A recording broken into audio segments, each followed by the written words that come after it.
girl, Constance Carter, and I'm out here in DC. Oh shoot, I can't turn my camera around, so I'm gonna show you guys where I'm at. I'm out here walking my dog, and I'm out. This is a neighborhood that I have a home in out here. It's a neighborhood, and these houses are like, these are $1 million homes, and so I was thinking as I was walking about gentrification, and DC used to be Chocolate City. I just went live on Instagram, by the way, but DC used to be Chocolate City, right? Remember? It used to be. It is no longer Chocolate City. In fact, I was walking this morning and I seen a house that said Chocolate City, DC, whatever. And DC is no longer Chocolate City, and the reason why is because of gentrification. And I hear people talking. They crazy out here. This man just told me to get off the phone. I hear people always talking or often talking about gentrification. Oh, it's a jungle out here. I hear people often talking about gentrification and being mad, being pissed off, being upset at people who come into their neighborhoods and they take over, and they are pissed, right? I see people protesting. I see people walking down the street, liar, liar, gentrify, all that, right? You've seen that. You've seen it. And we get mad because they done gentrified our neighborhoods. But I am of the opinion that gentrification ain't nobody's fault, but whose? But ours. And the reason why I feel like gentrification is our fault is because we've allowed it to happen. You, Black people, have allowed gentrification to happen. And it's like you doing something that you ain't supposed to be doing, but then you getting mad at the punishment. Or it's like you done sold your car for, cheaper than you sold it for, and then now you mad at the person that bought it. Like they can't gentrify the area if you ain't selling your house. So the problem is they see the value in something that you don't see the value in. And so they are looking at the vision. You start to see people come in these neighborhoods. They're offering you next to nothing on these properties. Y'all like they ain't worth nothing anyway. And so y'all buying it. It's more money than you ever seen. And you selling grandmama's house that grandmama worked hella hard for.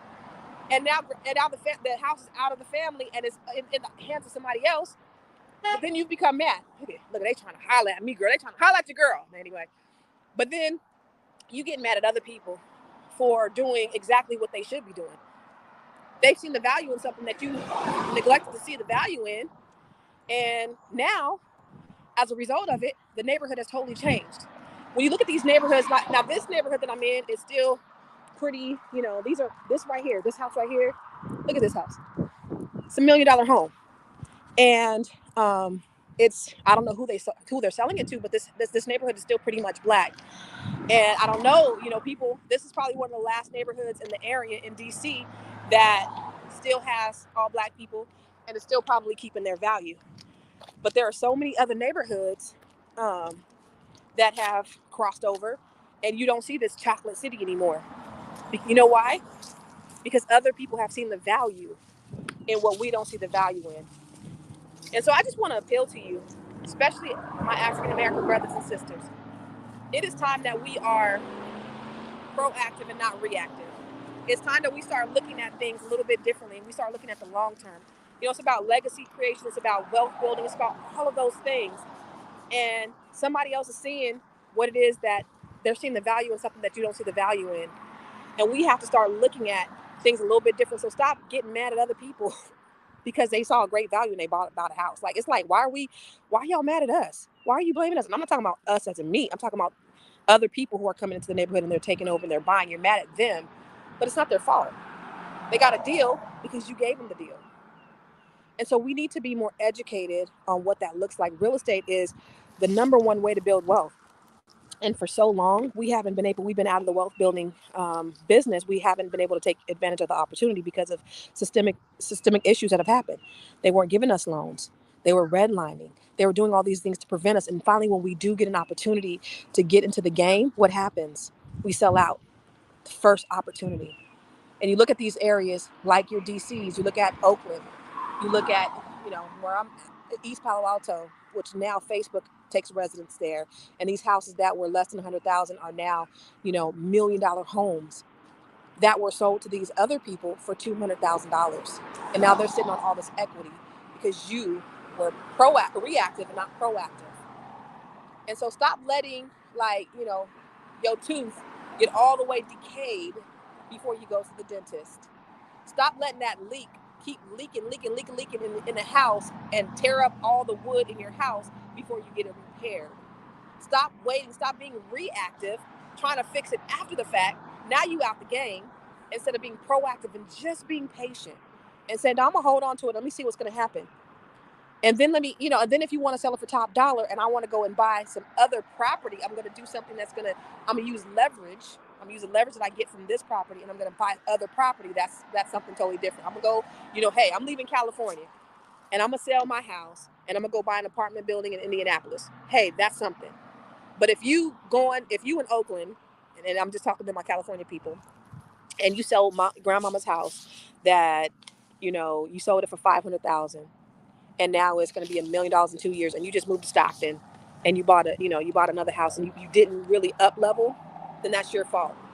And so you have to start thinking in terms of leverage. You have to start thinking in terms of investing, and stop looking at, oh, this the most money I've ever seen in my whole entire life.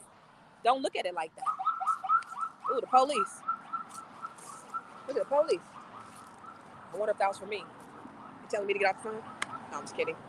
But, oh no, it's a funeral. It's a whole funeral out here. There's a lot going on in these DC streets. But anyway, I just wanted to appeal to you just to say, listen, you guys, we got to do better. And then we got to stop being victims of this. We need to do better in terms of holding on to things that are of value, and stop getting mad at other people for seeing the value in things that we didn't see the value in, and not taking advantage of it. I'm going to take advantage of it too. So let's think a little bit harder about how we're doing things and how we're moving out here, because it's all about what we leave to our children and our children's children. And I want so much for us to do better. I do. I want so much for us to be able to build something. I want so much for us to be able to close the wealth gap. And that's extremely, extremely important. If you've watched my TED Talk, I talk about how Forbes said that in 2053, our wealth was going to be zero. And I just did a video a couple of weeks ago, and I was talking about that very thing. There was actually an article on on MSNBC that said the very thing, that our wealth, that our spending power has quadrupled, and our wealth, our net worth, has decreased, while everybody else's spending power, Hispanics, Asians, has increased, but their wealth has increased. So what's going on with us that's different? Everybody's spending has increased, but our net worth has decreased. We need to do stuff like invest in real estate. We need to do stuff about like by being more proactive and seeing and not looking at things as short term. We need to diversify and invest in stock. We need to make sure that our credit is together so that we can use our credit as leverage to build wealth. There's so many things that we could do, so many basic things that we could do. You can buy a house for next to nothing if you have good credit. So utilize those resources. My book, Keeping Score, you can get that from Amazon. $1 million worth of game for $9.99. Get the book, get your credit up. I've helped people increase their scores hundreds of points within a month. Then get in a position. If you have a job, you can own a home. We'll figure out the down payment. We'll figure out all the other stuff. And then sit on that home and just let that equity grow. It sounds easy. You know why? Because it is. It really is. It's not that hard. So I want to encourage you to, go out there and just start making investments, and stop being scared. I have property here in DC. I have property in California. I plan on expanding that property into other states. But you can't do that being scared. There's a saying that says that there's a saying that scared money don't make no money. And so take the fear out of it and just start taking risks. And what's the worst thing that could happen? You ain't gonna die. You ain't gonna go to jail. So the worst thing that could happen is a no. The worst thing that could happen is you have a home. If you lose it, you can get a home again in 2 years. There's things that you could do. So I want to encourage you to stop selling grandmama's house. Stop being a victim. Start looking at things a little bit more proactively.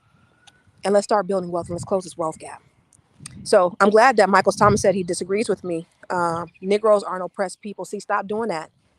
We can't accumulate wealth without income. In general, we can't afford to owe or keep grandmama's property. Why? Why can't we? Glad you've blessed, raise up, wake, positive vibes while the red line was established for Negroes to keep us out. Absolutely. How come we can't keep grandmama's house? Why don't we pull our resources together so that we can keep grandmama's house? See, we blaming everybody again. We blaming everybody else. You act like we're victims and that we can't do anything. We absolutely can. We could pull our resources together. We could talk to other people about investing, about helping. You can get loans from the bank, keep a steady job, keep your credit together. There's so many things that we can do. But what you're talking about is what we can't do, and that's the reason why we are in this position. This is the greatest time in the history of the world because we have access to everything at our fingertips. We do. We can make $1 million just on Instagram. We could create businesses. Stop talking about what we can't do and start talking about what we can. So I don't subscribe to that. I'm sorry. I don't subscribe to what we can't do. It's too many resources out there. It's too many ways to make money. And we just have to do better and stop getting mad at other people because, again, they see the value in things that we don't see the value in. That's what I say. Um, I agree with you a lot of your points. One point that's missing is that most of us do not even own the homes in the hood. They're owned by outsiders. For the people who do own, they need to hold on to it. And I agree. But we did own them. And the reason why we don't own them no more is because we sold them. That's basically the bottom line. DB Bedford said, focus on building your skills, focus on increasing your income by developing new skills. Emotional intelligence, baby.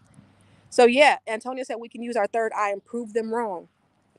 I hate the fact that we will paint ourselves with a broad brush and talk about what we can't do when there's so many things that we can. So we just got to do better. We got to take responsibility. We got to help one another. We have to start practicing collective economics. We have to educate. You got all the information in the palm of your hands.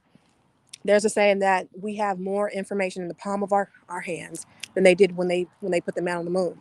So the information is out there. We just have to do a better job at accessing the resources so that we can put ourselves in a better position. Stop blaming everybody else. I love y'all. So, hey, listen, if you think I'm wrong, fight me. But I said what I said.